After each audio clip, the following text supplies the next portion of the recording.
Hi, I'm Brendan, I'm David. and we're finally back recording a new episode of the LAN Party. It's been a while. Couple of weeks. Couple of weeks. I want to say life got busy. Mostly that's not true. It's very hard to do this and hold down a job that makes my soul hurt. That's mostly the thing that slowed this down. But David and I are back in earnest. We're going to try and hit our mark. Record every Tuesday, post every Wednesday. Yeah, something like that. Yeah.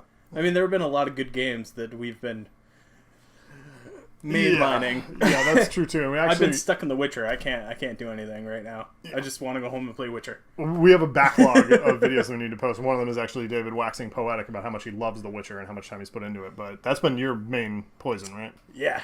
With hard shots of Destiny. Right. But I've been mainlining House of Wolves pretty much nonstop since it dropped. So that's taken up most of my free time. And my most of the sanity that I had left at this point. What would gaming rehab look like?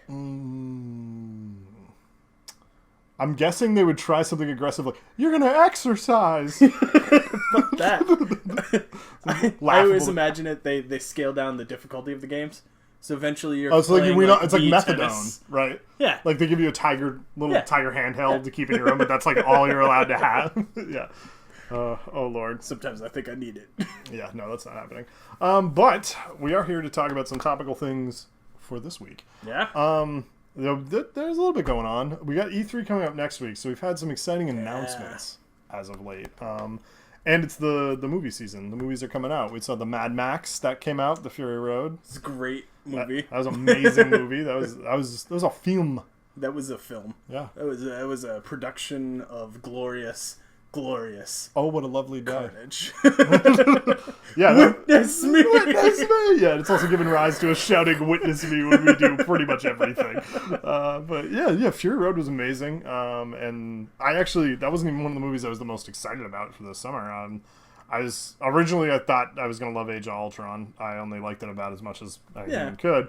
But the other movie we got coming out is on Friday. We got new Jurassic Park. Yes. Dinosaurs!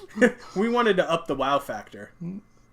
Dinosaurs? Wow, enough. I can't wait. I just can't wait. See Chris Pratt on his motorcycle with his raptor pet men hunting. I always wished everything. I could have raptor buddies. Yeah. That was the coolest dinosaur when I was growing up. Well, okay. Raptors. So, I had this thing. There was, a short time before I realized I sucked at maths and basically anything academic. Was that 2 or 3? Yeah, real early before I had learned that terrible thing. But I wanted to be a paleontologist. Like, real bad. Like Dr. Grant? Yeah. Well, That's this was even pre-Jurassic Park. Really? There's, toddler Brendan pictures of us going to these, crappy, I don't even know what to call them. I guess they were museums, but they're, the shitty North American 1980s equivalent of them. You get to, with the sandbox! You dig that. Okay, Yes. yeah, so you went to these things. They were in Boston. Yeah, so there's pictures of me with, a giant, I don't even know what it is. It's a crappy plastic cast of, some megalodon tooth, and I'm, holding it up, looking super excited, and then I'm in there thinking, the rest of my family's, bored to shit, but I'm like, this is great! I want to dig holes and pull dinosaurs out of them! And, I loved it so much, but I couldn't decide if, that or Jedi or G.I. Joe was really the career path I was interested in. And then those are all pretty good. Then Jurassic Park came out, and there was clearly a destiny, which was to take over the business, because of course within my lifetime it was obvious then we would follow in the footsteps, and we would create dinosaurs from traps. It was an inevitability. Mosquitoes in amber who somehow have enough dinosaur blood left in their amber trap bodies to clone things. It's semantics. I believed a lot when I was a kid, and I actually legitimately wanted to be a paleontologist for a long time. I owned a slew of dinosaur books and things. Whole point of this tangent, you were saying the popular dinosaur, your favorite dinosaur back in the day was the Velociraptor. Yeah, he was a BFD. Especially Dr. Grant does the claw ranch teaching thing. the kid, and that's when he splits your belly open. Yeah, that was great. That's a classic scene. My favorite dinosaur was Triceratops, and I love Jurassic Park. It has a Triceratops in it. It was sick. Right, but you don't get to see it do anything. It just sits there and they lean on it. And that was a pretty cool scene. Yeah, no, it was crazy, awesome practical effects scene, Triceratops getting it. But I really wanted to see him stomp around and wreck house, take on that T-Rex with his horns and whatever. But you didn't get any of that. But I remember having this huge chip on my shoulder forever that the Triceratops was not featured prominently enough in it. Like, I had this, like, kind of, like, nationalistic pride about Triceratops and, like, the fact that he had been wronged by Jurassic Park. All right, why the Triceratops? I don't know. I gravitated towards him, like, really early, and I was like, the one with the horns. He doesn't eat other dinosaurs. He's a good guy. Like, there's your paladin streak. Right, like, that's the thing, is he looked like the, like, white knight dinosaur. He's got a shield, he's got the horns, he's, like, ready to mix it up. And, like, in the cartoons, it was always like, here's the big mean T-Rex. He's gonna eat all the long-necked Apatosaurus, Diplodocus. They can't even defend themselves. T-Rex is coming to wreck everything, and then the Triceratops comes stomping in with like 30 of his friends, and he's like, "We're gonna stab you! Get the hell out!" Yeah. You can't eat all of us. I had a bit of a session with that, but I'm psyched for Jurassic Park. Yeah, I'm really excited for Friday. I have no illusions that this is going to be some kind of amazing film. It's going to be fun. It's dinosaurs. See, that's the problem. When you go to a film and expecting something grand and big, like if you went to Mad Max expecting, I don't know, plot other than what it was, then you're just deluding yourself. You went to see cars blow up other cars. Yeah. Now, with Mad Max, we were pleasantly surprised because it happened to be an amazingly well-made film. But, like, Age of Ultron, I remember going to that, and, like, I wasn't depressed with the money I spent on Age of Ultron, but I also wasn't, like... No, because you get your entertainment factor, and that's what you're looking for. Right, but then, like, left on the car ride home, I was like, well, that was a lot of fun. Didn't make any sense at all. There are many questions left by Age of Ultron. Well, you have a lot of problems with that Avengers I do. I have trouble with superheroes in general. I'm just like, I don't get... You took over the Nazi factory for robots. Why'd you just leave it there for the... I don't know. There's a lot wrong with that, but... But yeah, Jurassic Park coming out Thursday at midnight. Yeah, I'm psyched. We're probably going to go out... I want to go out on Friday night and see it. That's going to depend on... Yeah, a lot of things. But this weekend, for sure. Yeah, this weekend for sure. That will kick off next week, basically, as we go through the weekend. We're going to start in on E3. Whoa, wait a minute. Even before we get to that, Sunday's the last episode of Game of Thrones. Oh.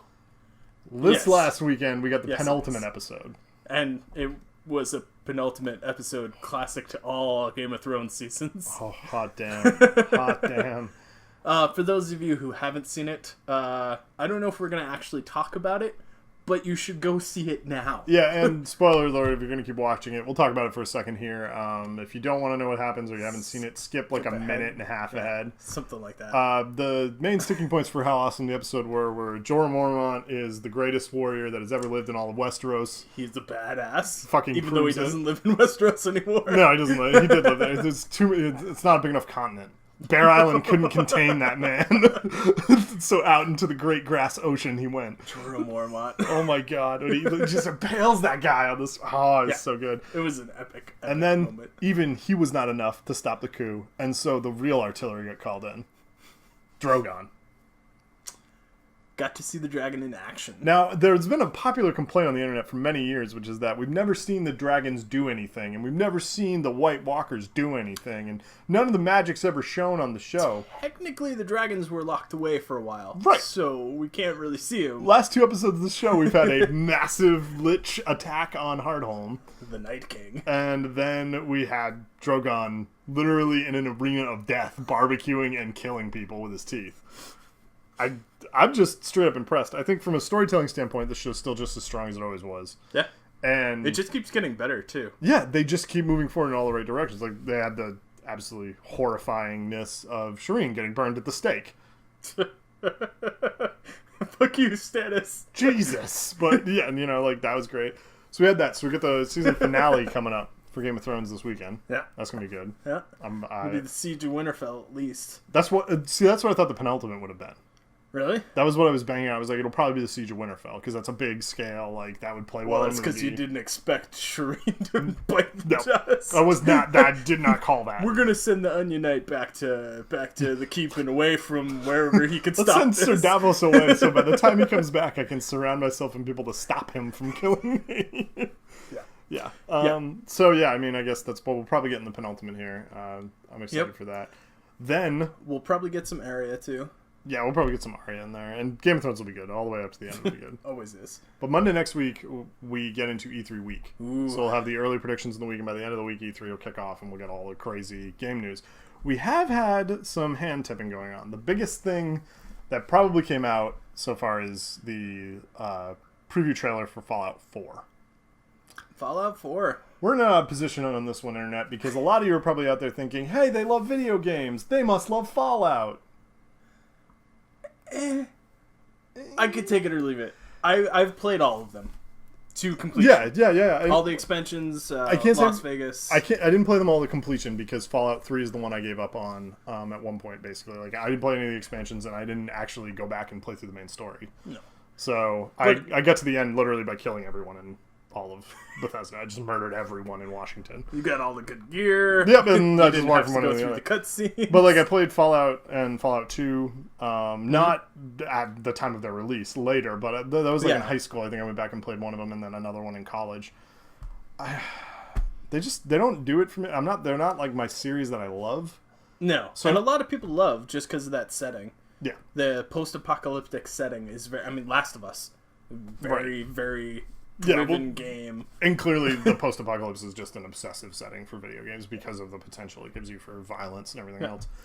I think, for me, the trailer was underwhelming, even that aside, because graphically the game didn't look like that big a leap forward. No. And comparing it looks kind of to like the old Fallout. Right. And comparing it to The Witcher, like, it's just getting annihilated. Alright, so if you were to compare Fallout to The Witcher has everything Fallout has and more. Right. Because I have my main problem in The Witcher is wandering, which is exactly what I do in Fallout. I'd wander the wastes and then kill this thing, and then I'm like, oh look, a den full of death claws. This is a scary place. Oh, nuke. Just blow everything up. Let's make it all end. Yeah. But The Witcher has that, plus a story, plus art, plus music. Right. It's just... And it just, to me, that's like a much more complete game than what you're normally getting with Fallout. And this one didn't look like it was this huge... It's definitely going to have a big hill to climb. Yeah. I mean, for me, I'll probably try it once it's out and goes on discount somewhere. I'm not going to spend $60 for it. Yeah. Unfortunately. Sorry, Bethesda. They understand. They've also gotten plenty of our money. Yes, they have. But yeah, that trailer leaked. What else leaked? There was Comet from Destiny leaked. Yeah, we know that it's Isn't it the Taken huge? King is what we know it's called now. We know stuff about it. We know it's going to have the third subclass. Which will be fun. Yeah, which will be fun. We're getting the raid that was postponed out of House of Wolves with that. And from what we understand, the Taken King revolves around the conflict with Oryx. So it looks like we're going back to a conflict against the Hive. So Oryx is Crota's I would have rather the Cabal. father or something. Yeah, I was really hoping to go to Cabal because we've done the Vex raid, we did the Hive raid, we did House of Wolves, which is obviously All principally fallen. fallen. So Yeah. I was hoping for Cabal. I guess we're going to have to wait a little longer for that, but I mean, either way, more Destiny's good. The expansion for that has been added in House of Wolves is just It's just a big leap forward. So it took the game from mediocre to amazing again. yeah, definitely. Because 110%. after the Dark Blow, it dropped right off my radar, and then House of Wolves is like amazing, so amazing that I've started working up Warlock. Yeah, you're working on that alt. I got my Hunter leveled up to 34 with like full gear and loadout alongside my Titan. Well, one can understand a hunter; they're useful. Yeah. But I've started using the Sunsinger, and it's funny because I was telling you yesterday or the other day, whatever, that if you play Warlock like you play Titan, it's a perfect match with Sunsinger because of that Scorch Shield. Yeah. But literally, it is all melee shotguns. Yeah. It's an amazing way to use it. I think, too, from the brief amount of time spent leveling my Warlock, I think I only ever got... The first time I leveled it, I got to like 14 or something, leveling Sunslinger and everything. You can play really aggressively. It's a fun class. It has always been the one that appealed to me the least, which is why having that third alt has never been like a priority of mine. Yeah. I think now I probably will level it, just because I'm having a lot of fun having them. I want the extra bite at the Apples of Treasure and everything like that. And obviously fallen really hard into Trials of Osiris and the new PvP landscape. Or, Trials as it's probably is better actually called, the new Thorn landscape. The new Thorn landscape. God, Thorn. Yeah. Thorn is a problem. Yes. And for those of you who don't agree, it's a problem. It's broken. Yeah. It will automatically kill everything all the time. There's a killer article up on Planet Destiny right now where they're breaking down why it's overpowered and how the system came to be that the gun is at the prominence it's in. But it is getting to the point where weapons-wise, the Crucible's been reduced to probably 6-7 guns that are used. And that mainly kill everything. Right, and all the other weapons in the game are just kind of made irrelevant. I don't think this will be the meta that lasts forever, but the current meta we're in, Thorn is so far up on the top that it is just used universally. Well, if you look in your party, when you queue, it's Thorn, Thorn, Thorn, Thorn, Thorn. Yeah, with Fellwinners, Fellwinners. Because that's the way to play. And as soon as you strip their shields off, run up for the shotgun kill, because you will always win. Yep. It's... Yeah. Super Pro. Now, that being said, I love using Thorn. Yeah, well... It's one of my favorite PvP guns right now. I do enjoy using it to a degree. I am kind of worn out just on the meta and trying to go flawless. That's where it's been hard for me. I love Trials for the competitiveness of it. I just trying to get that flawless has been breaking me. I'm now at 6 attempts total where I've gotten to the 8th game and gotten knocked out, and it's just getting heartbreaking. But it's still really fun. I really like elimination. I like the Trials version of Elim like the most of all the PvP modes. I also like how it doesn't cycle maps. Yeah. That is actually one of my favorite things, because you start like Pantheon. I hated Pantheon. And then I was like, oh, well, we've played this a million times. I know pretty much where they're going to go. I can predict it. I get better at that map. I enjoy the map more. Right. So, and I think it's totally like created its own meta in and of itself because you play the maps on repeat like that. It's more like playing a PC shooter. Well, they've been releasing the heat maps and like jumping maps, and those are really cool to see. Yeah, it's really neat to look at the data, and and you can see like where the fights are going through them, and you can develop around that. And it's really neat to see the new like ebb and flow of the different maps as the weekend goes on and people learn more. Yeah. Where they start like, oh, they're always pushing this way, let's flank this way. Yeah, and you start learning those like perfect grenade tosses, like, oh, if I hop around this corner early in the map and I throw my sticky here, and 9 times out of 10 that's where the guy's standing. Like all sorts of terrible things happen like that. So that's what has been good. Yeah. The other 2 games that had leaked content this week, we saw Rooster Teeth had a bunch of stuff that they put up for Dark Souls 3. Yeah, that's right. You were telling me about that. Yeah, they had some content that leak, I guess, or was handed to them. We don't really know. They had a lot of details about it that were hyper-specific, and they were kind of vague about how they acquired it. Companies going, all right, take a snapshot. Yeah, I don't know if it was purposely leaked, but they had like a bunch of really high-risk screenshots, and then like these really weird specific statistics. Like, there are 45 new unique enemies. Like, okay. Like, this is really weird. Right, like, I wouldn't know how many unique enemies were in Bloodborne anyway, but okay, fine, 45. They're like, there's 12 new areas. Okay, how big's an area? Like, some of the areas, like, in Bloodborne were crazy. Right, like, I don't know what that means. And then they're like, it's roughly larger than Dark Souls. Okay? Like, the long short of it is, the screenshots look good, and some of the new concepts they're explaining in it sound really neat. There's this feature in it that they're calling like heating up or something, where if you do certain things differently before you get to a boss encounter, there could be a totally different boss there than on somebody else's playthrough. So based on your decisions, or like, well, they don't really know what it is. That like that was one of the things they're letting the details on. We don't know what controls that. It's cool that it makes it fluid though. Because you're not going to have the same experience that I have. No, and it'll make it really organically differently, which will also actually make the game nightmarishly hard to wiki for, because... because everything's going to be different. Right, and people are going to have to be getting through on like New Game Plus playthroughs and all sorts of subsequent things to figure out like all the changes, so... It'll be interesting. That's very interesting. Yeah. I still haven't beaten Bloodborne. It's rough. It's too many good games came out. Yeah, that is a House problem. of Wolves dropped and Witcher dropped. Well, and like in that lull... Before House of Wolves dropped, when I stopped playing Dark Below, that was when I hit Bloodborne, and I put 72 to... No, at the end, I was at 89 hours in Bloodborne played, and I still was only, like, getting near the end of my New Game Plus playthrough. So, like... Yeah. You gotta play it once more, too. Yeah, I know, if I want that platinum. Come on, man, platinum. Shoot, hey, you got that platinum. Yeah, I don't know, but there's just way too many games out. I mean, I barely touched The Witcher. I think I put it 8 hours into The Witcher total. I don't actually know how far I am. In the storyline, I'm not very far. Yeah. Well, that's the thing, too, is like people keep telling me like what they're doing in the game, and I'm like, I don't know. I went in and I got lost and killed a werewolf. That's been my experience with The Witcher. Geralt got drunk and wandered off into the woods and fought a lady, and then that's it. I haven't gone back. Fighting ladies. Yeah. Speaking of ladies, water hags, go fuck yourself. I hate fighting water hags. But we're gonna get the drop of more games through E3 and all sorts of fun stuff like that. So I think it'll be good here to get out our E3 hope, our big hope. So there's a lot of games that will obviously go unannounced going into E3.